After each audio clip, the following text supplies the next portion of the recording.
लतीफ़ा याद आया। एक लतीफ़ा में लिखा है कि एक बादशाह का जो है हाथी रूस गया समझे। हाँ, वो नाराज़ हो गया, बादशाह का हाथी नाराज़ हो गया। तो बादशाह ने अनाउंस किया कि जो शख्स भी हमारे हाथी को हंसा देगा ना, उसको फलां फलां इनाम देंगे।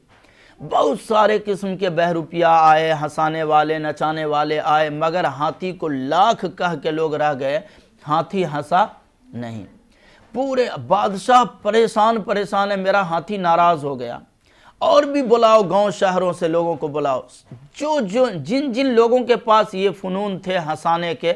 बाद लोग हंसाते हैं ना, उनको देख के ही हंसी आ जाती है, कुछ ऐसे लोग होते हैं। ऐसे ऐसे सारे महान लोग पहुंच गए हंसाने के लिए, मगर बादशाह सलामत का हाथी हंसने के लिए तैयार नहीं है। काफ़ी वक्त के बाद एक कोई मामूली सा आदमी पहुंचा। वो मामूली सा आदमी पहुंचने के बाद कहा कि बादशाह सलामत, और वो एक साधारण सा आदमी कहने लगा, बादशाह सलामत, हम आपके हाथी को हंसा सकते हैं। अरे पूरे डिस्ट्रिक्ट आकर के जोर लगा दिया है, पूरे राज्य आकर के पूरी कोशिश सौंप दिया है, लेकिन झोंक दिया है, अपनी कोशिश तमाम करने के बावजूद हाथी मेरा हंसा नहीं है। और तू एक आम नॉर्मल सा इंसान, तू हंसा कैसे देगा? कहने लगा, बादशाह आप मुझे मौका तो दीजिए, मैं हंसा के दिखाता हूँ आपको हाथी कैसे हंसता है।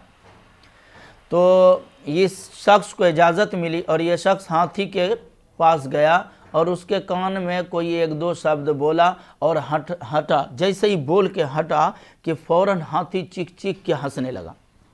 लोगों को बड़ी हैरत हुई, यार ये कौन सी बात हो गई।